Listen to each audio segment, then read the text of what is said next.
Hello friends, welcome to yes exam crack. आज की इस वीडियो में मैं आप लोगों को बताऊंगी जो national fellowship for SC candidates के लिए होता है, यानी कि एनएफएससी का जून 2023 का किन किन कैंडिडेट्स को सिलेक्शन होगा, कैसे सिलेक्शन होगा, या फिर इसका गाइडलाइंस क्या रहने वाला है।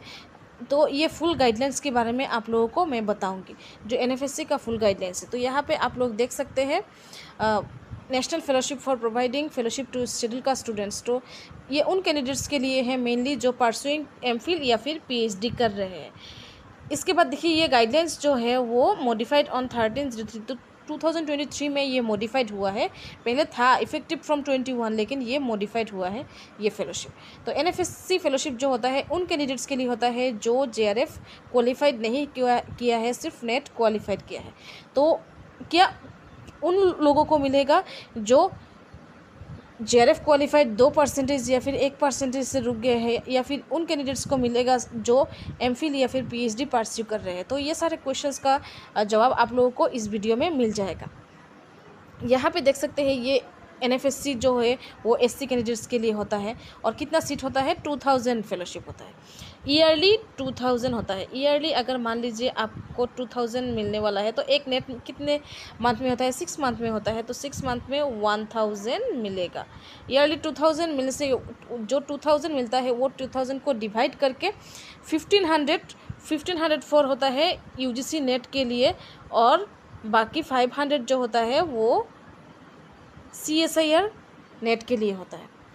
तो ये जो सीएसआईआर नेट के लिए होता है ये 500 ईयरली 500 मिलेगा। और जो यूजीसी नेट का 1500 है वो 1500 को क्या होता है, दो नेट में डिवाइड किया जाता है, यानी कि 1500 को डिवाइड करने से 750 पर नेट में मिलता है 750 सीट। तो इन 750 सीट में से उन कैंडिडेट्स को दिया जाता है जो नेट क्वालिफाइड है, प्लस पहला जो कंडीशन है ये कंडीशन है जो कैंडिडेट्स एमफिल या फिर पीएचडी परसुइंग कर रहे हैं या फिर ऑलरेडी स्कॉलर है, उन कैंडिडेट्स को मिलेगा। इसके बाद जो इन कैंडिडेट्स को मिलने के बाद अगर मान लीजिए अगर आपका जेआरएफ कट ऑफ है 190 और नेट कट ऑफ है 180, तो पहले ऐसा नहीं देखा जाएगा कि 190 के मार्क्स के पास कौन है, ये देखा नहीं जाएगा। पहले ये आप लोगों का सर्च किया जाएगा कि कौन कौन सी कैंडिडेट्स 190 और 180 के बीच में स्कॉलर है, उनको पहले दिया जाएगा। 750 सीट में से अगर 700 मान लीजिए 500 सीट ऑलरेडी स्कॉलर को दिया जाएगा, क्योंकि एससी कैंडिडेट्स का स्कॉलर ज़्यादा नहीं होता, 500 600 ऐसा ही होता है। बाकी 500 या फिर 400 ऐसा होता है।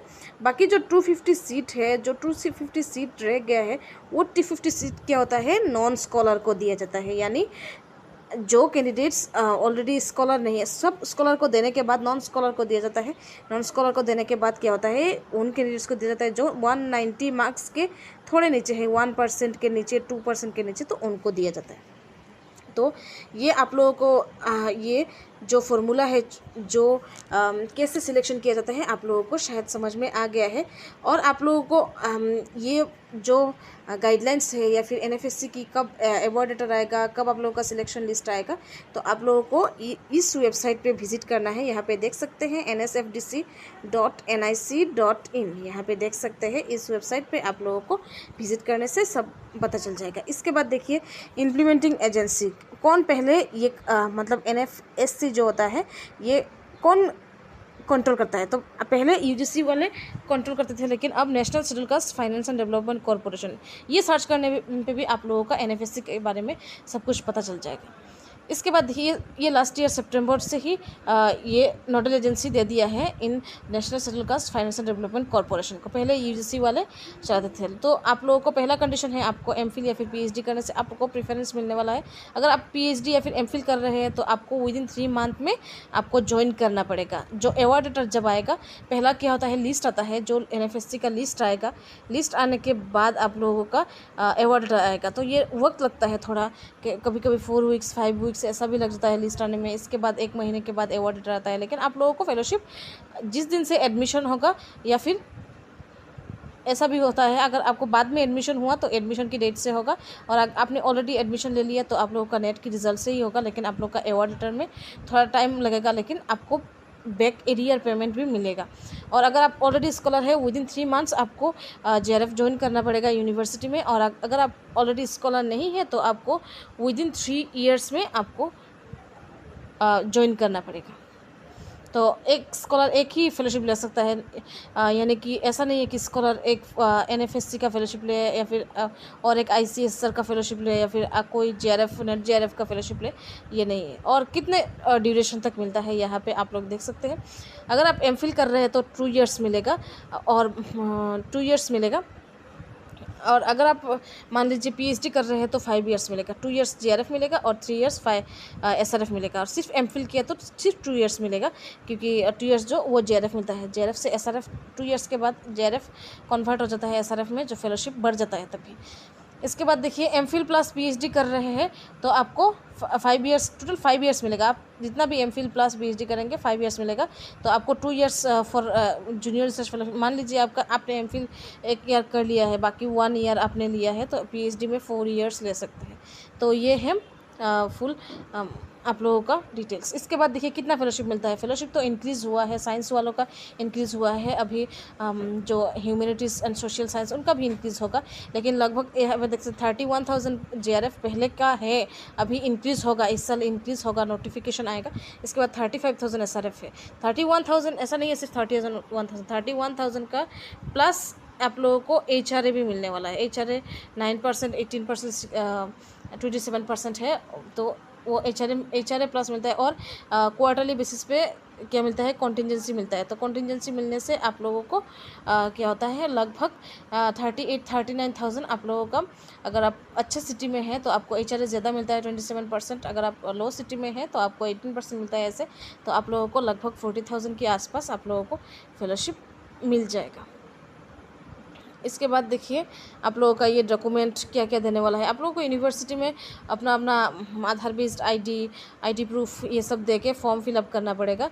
और क्या फॉर्म रहने वाला है यहाँ पे देख सकते हैं आप लोग।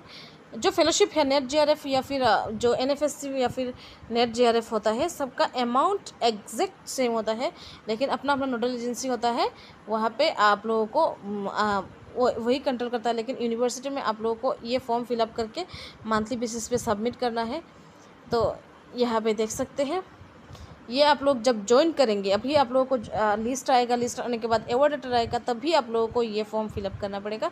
ये एनेक्सर दे दिया है, ये दोनों फॉर्म फिलअप करने के बाद आप लोगों का ये दोनों फॉर्म यहाँ पे देख सकते हैं, गाइड का या फिर सुपरवाइज़र का यहाँ पे साइन भी है, signature of head of institution, signature of HOD, तो सबका है। ये दोनों फॉर्म के साथ आप लोगों का यूनिवर्सिटी जो भी रिक्वायरमेंट है कि आपको आधार कार्ड, पान कार्ड ये भी चाहिए तो आप दे सकते हैं। लेकिन ये दोनों फॉर्म फॉर NFSC कैंडिडेट्स के लिए है, जो NFSC क्वालिफाइड करेंगे तो उनको यूनिवर्सिटी में सबमिट करना है। तो यूनिवर्सिटी में सबमिट करने का एक टाइम होता है, जैसे कि 1 to 8, हर महीने की 1 to 8 तक ये वाला पोर्टल लिंक खुला रहता है, तो वहाँ पे यूनिवर्सिटी अपडेट देते हैं। तो अभी क्या हुआ है यूनिवर्सिटी में, लास्ट की मंथ में आप लोगों का डॉक्यूमेंट लास्ट में आप लोगों का डॉक्यूमेंट कलेक्ट कर लेते, तभी 1 to 8 के अंदर यूनिवर्सिटी वाले अपना यूनिवर्सिटी में अपना नोडल ऑफिसर होता है, वहाँ पे जाके आप लोगों को देना है। वो लोग खुद ही काम करते हैं, आपको सिर्फ ये फॉर्म सबमिट होने के बाद आप लोगों को मंथली कंटिन्यूएशन देना पड़ता है। तो ये है फुल NFSC गाइडलाइन। तो शायद आप लोगों को इस वीडियो देख के NFSC के बारे में फुल इन्फॉर्मेशन पता चल जाएगा। तो इसलिए आप लोगों को ये वाला गाइडलाइन, न्यू गाइडलाइंस देखना है। और आप ऐसा भी है कि आपका थोड़े मार्क के लिए रुक गए हैं तो आपको भी मिल सकता है। तो अगर आपको लगता है ये वीडियो इन्फॉर्मेटिव है तो लाइक, शेयर एंड सब्सक्राइब करना ना भूलें, ताकि ऐसे वीडियो की नोटिफिकेशन